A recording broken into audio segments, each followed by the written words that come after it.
Okay. Hello बच्चों।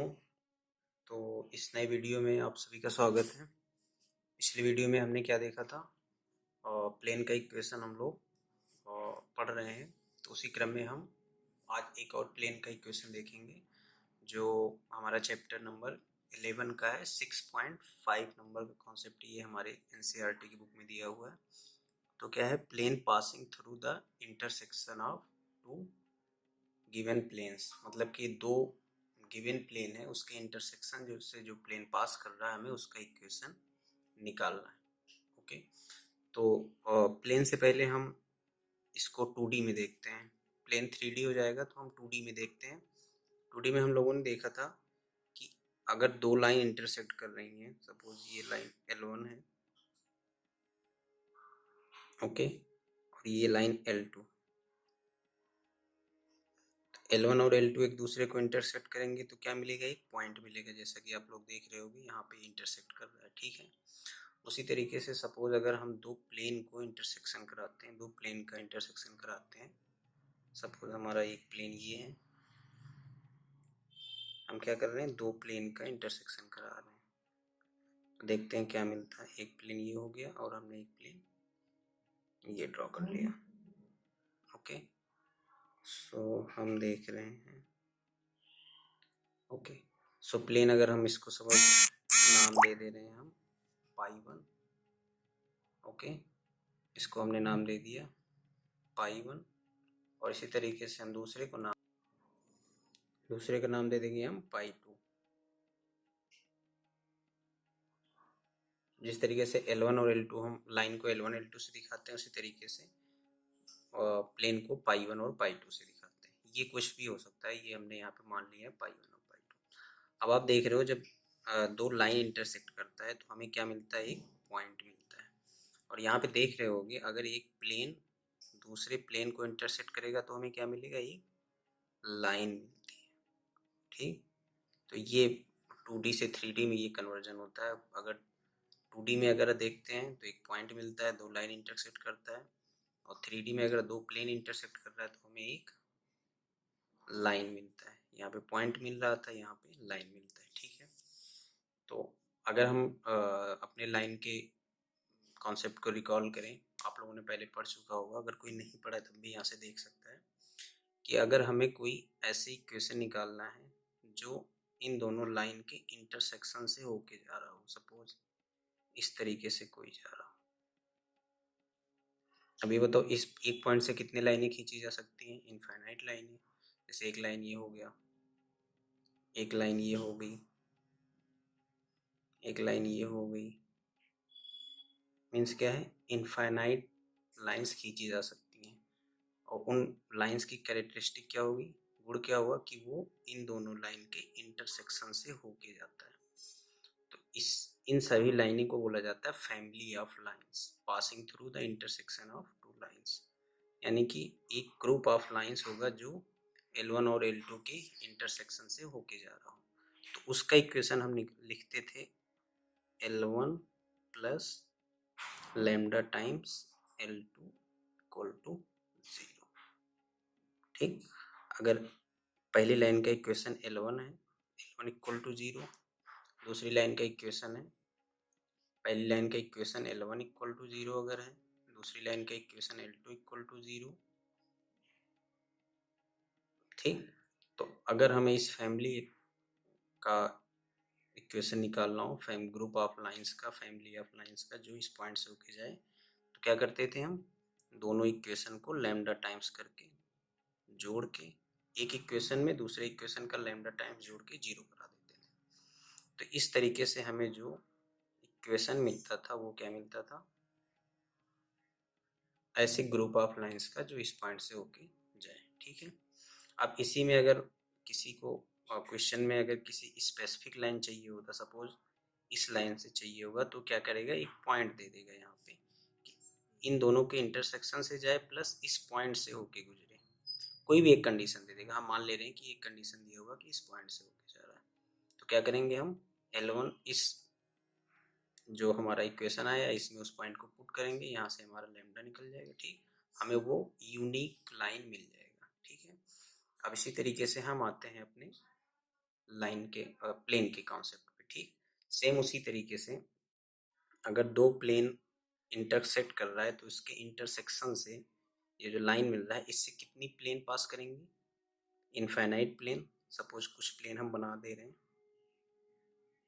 जैसे एक प्लेन ये हो गया,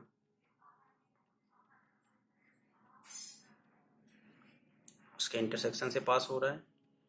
एक प्लेन और अगर हम बनाना चाहें,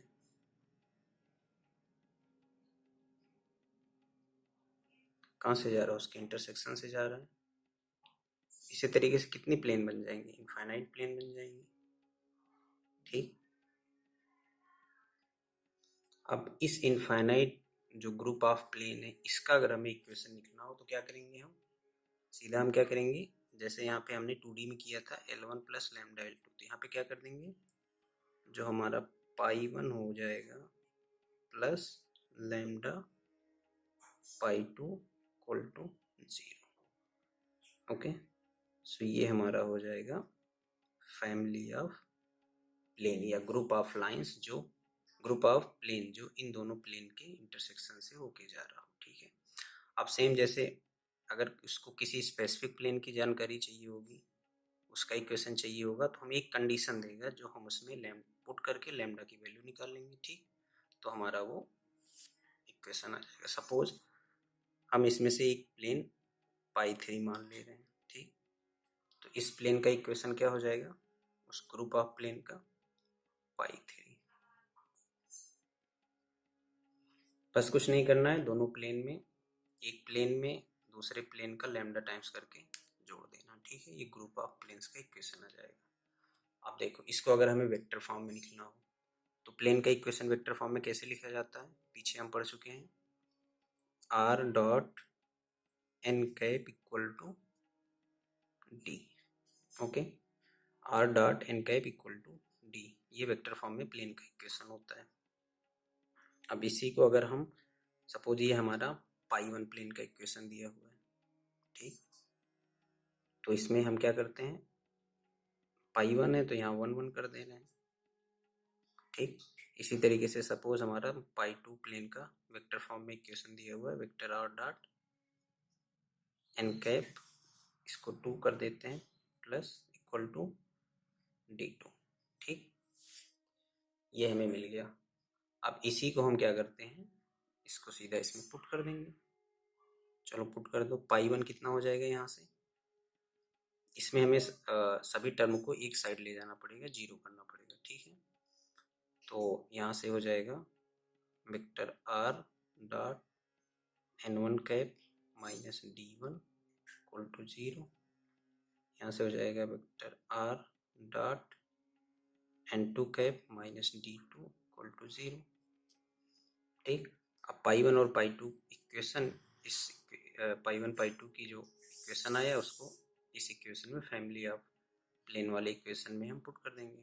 तो रखते हैं, पाई 1 की जगह क्या रखेंगे, vector are dot N1 cap minus D plus दूसरे में क्या करेंगे, लैम्डा टाइम्स कर देंगे, lambda times vector are dot N2 cap minus D2 equal to 0। Okay, अब क्या करेंगे हम, इसमें से जब D1 D2 का टर्म है उसको उस साइड ले जाते हैं। ये हम एक स्टैंडर्ड फॉर्म ले आ रहे हैं जो हमारे NCERT की बुक में दिया हुआ है। ठीक है, तो उसके हिसाब से अगर हम करें तो ये हो जाएगा vector are dot N1 cap, ठीक, माइनस डी प्लस लैम्डा से अंदर मल्टीप्लाई कर दो, lambda times vector are dot N2 cap minus lambda D2 equal to 0। ठीक है, अब इसमें से क्या कर रहे हैं हम, इसमें से और इसमें से आर डॉट कॉमन ले रहे हैं। ठीक है, आर डॉट अगर कॉमन ले रहे हैं तो क्या हो जाएगा, यहाँ हो जाएगा N1 कैप, यहाँ क्या हो जाएगा plus lambda times N2 cap. Okay, और बाकी जो डी और लैम्डा डी जो कांस्टेंट टर्म है उसको उस साइड ले जाते हैं, तो ये क्या हो जाएगा, ये यहाँ D1 है, हो जाएगा D1 प्लस लैम्डा D2। सो ये क्या आ गया हमारा प्लेन आ गया जो दोनों प्लेन के इंटरसेक्शन से पास होके जाए। फैमिली ऑफ प्लेन आ गया क्योंकि यहाँ पे लैम्डा टर्म है। अब लैम्डा की वैल्यू कुछ भी हो सकती है, लैम्डा एक कांस्टेंट है, इसकी वैल्यू कुछ भी हो सकती है, 1 2 3 1/2 3/2.5 कुछ भी हो सकती है। अब वो कितना होगा वो हमें एक कंडीशन दिया रहेगा, सभी वैल्यू को इसमें पुट करेंगे, लैम्डा निकाल लेंगे तो हमें पता चल जाएगा कि जो प्लेन हमें चाहिए उसका इक्वेशन क्या होगा। ठीक है, तो ये हमारा हो गया वेक्टर फॉर्म में। अब इसको हम देखेंगे कार्टेशियन फॉर्म में।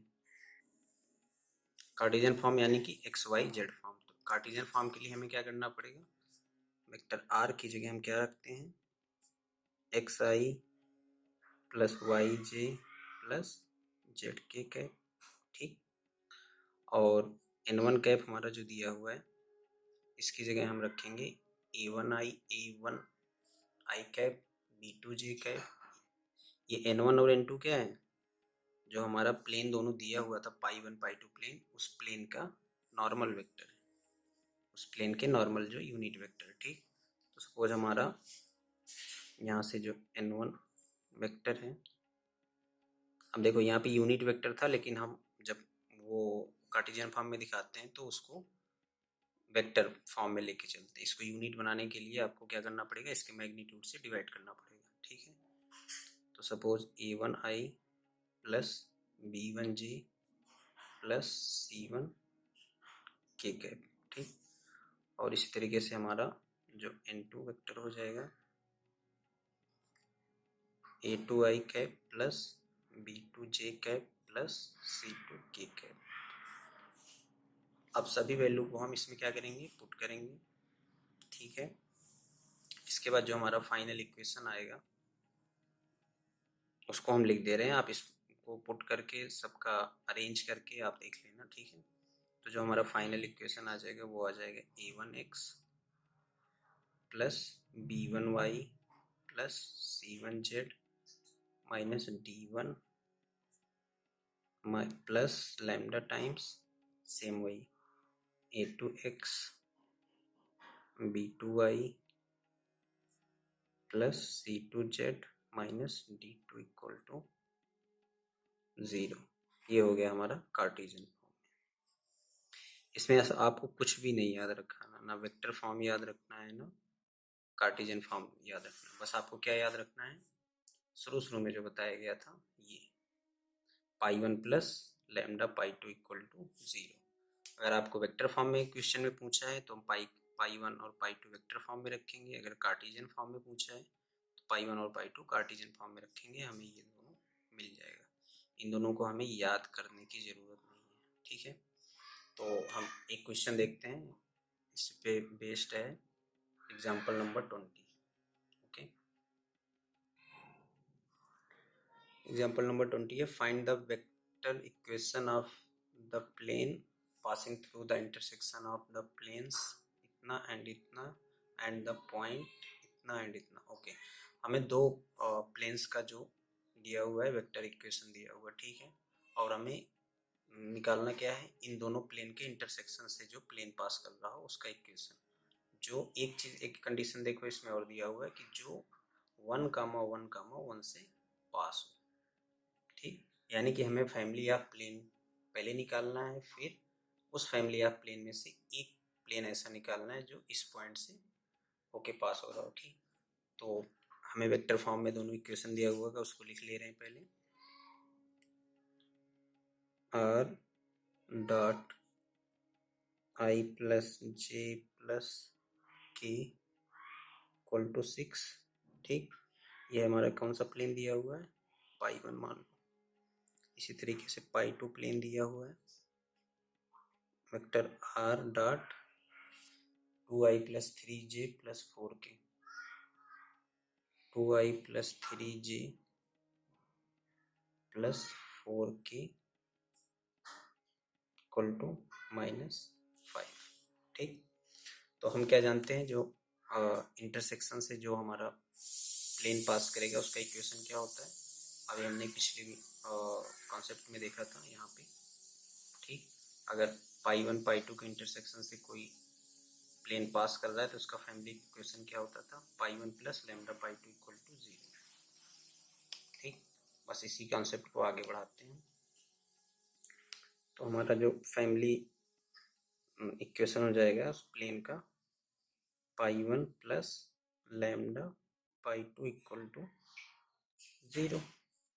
ओके, अब क्या करना है हमें, पाई वन और पाई टू की वैल्यू इसमें पुट कर दो। पाई वन कितना हो जाएगा यहाँ पे, माइनस इसको इधर ले आएंगे हम, तो ये हो जाएगा हमारा vector are dot i plus j plus k minus 6 plus lambda times pi two कितना हो जाएगा, r dot 2i plus 3j plus 4k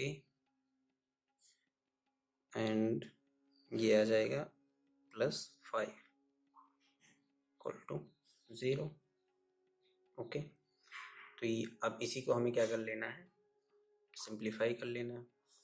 अब देखो यहाँ पे भी आर डॉट है, यहाँ पे भी आर डॉट है, हम टोटल आर को बाहर ले रहे हैं, टोटल बाहर आ जाएगा, हो जाएगा वेक्टर आर डॉट। ठीक, अब अंदर जो जो बचा है हम उसको, सॉरी पहले देखो यहाँ पे आर डॉट नहीं है, पहले हमें इसको अलग करना पड़ेगा, इसके बाद आर डॉट कॉमन ले पाएंगे। ठीक, तो पहले हम क्या करते हैं, इसको अलग कर ले रहे हैं। तो ये हो गया आर डॉट, एक स्टेप और लिख ले रहे हैं, जे प्लस के, ये हो गया -6, यहाँ से -6 अभी हम लास्ट में लिख लेंगे, plus lambda times are dot 2i plus 3j plus 4k, lambda से इसमें मल्टीप्लाई करेंगे कितना हो जाएगा, ये 5 लैम्डा, और -6 यहाँ पर था उसको हम यहाँ लिख लेंगे। Okay, equal to 0। अब यहाँ से देखो हमें वेक्टर आर डॉट कॉमन हो जाएगा, आर डॉट बचा कितना, ये हो गया i प्लस जे प्लस के, यहाँ क्या बचा plus lambda times 2i plus 3j plus 4k। Okay, और इसको उस साइड ले जाओ तो कितना हो जाएगा, 6 माइनस 5 लैम्डा। ठीक है, अब यहाँ से i और j के कोफिशिएंट को एक साथ कर लो, तो ये हो जाएगा वेक्टर r डॉट,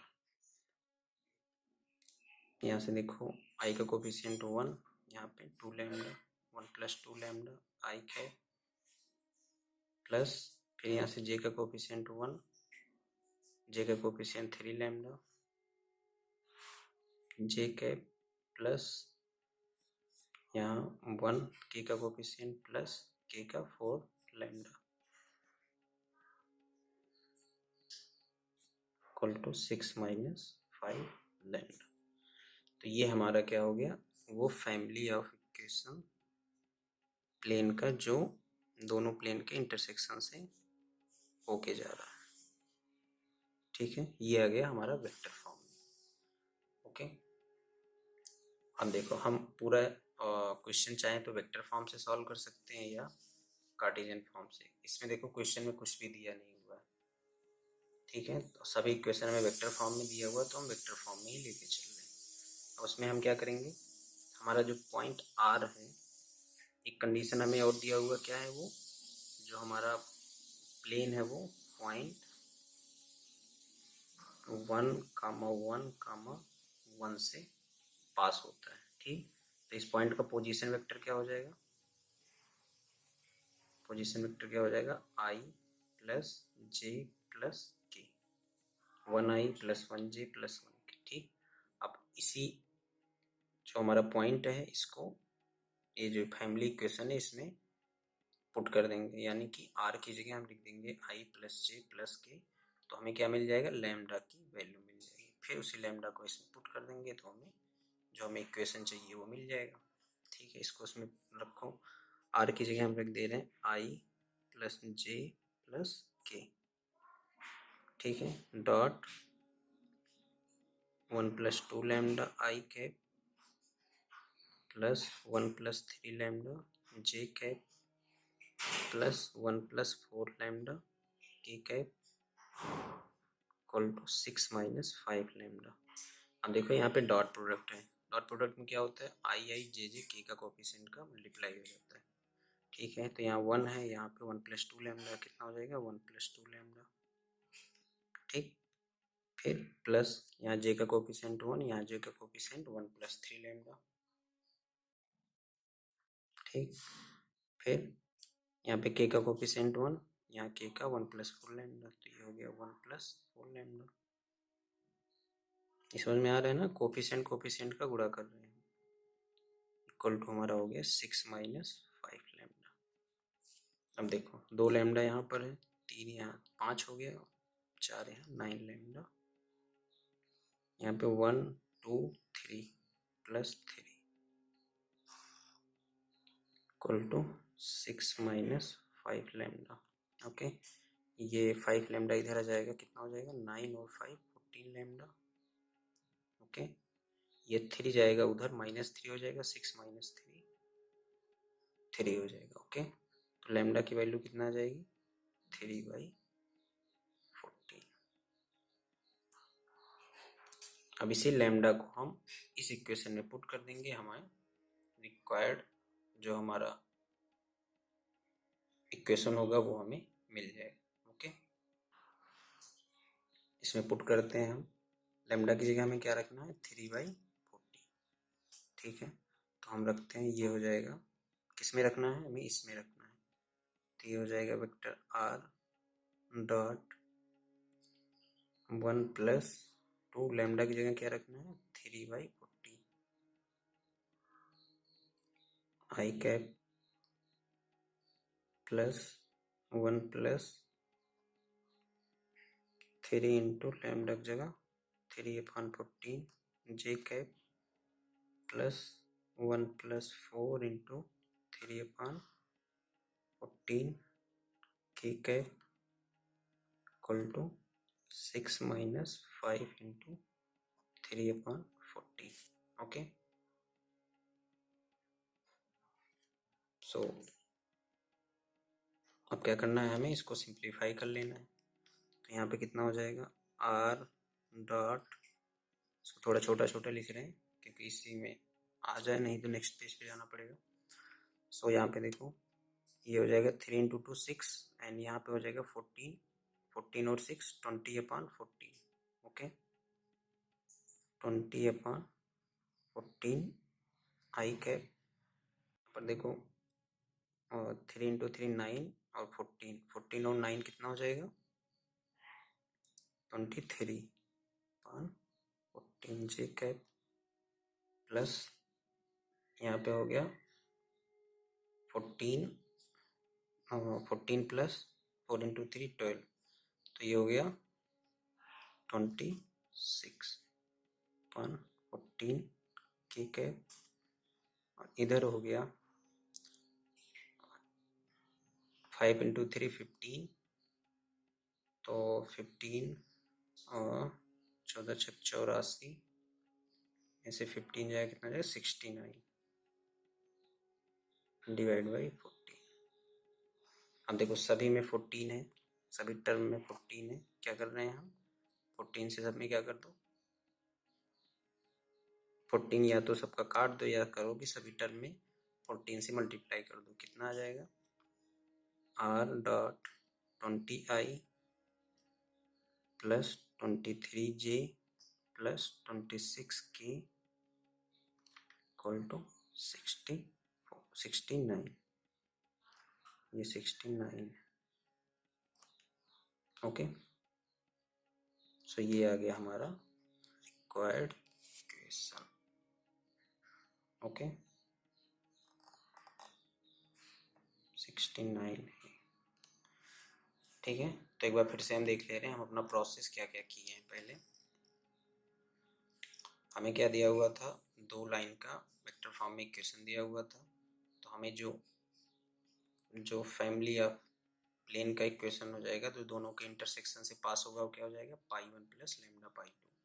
π1 हमारा जो पहला इक्वेशन है उसको प्लस लैम्डा टाइम्स जो दूसरा इक्वेशन है उसको हमने सिंप्लीफाई किया, तो ये हमारा आ गया फैमिली ऑफ इक्वेशन, लेकिन इसमें क्या है, लैम्डा का टर्म है।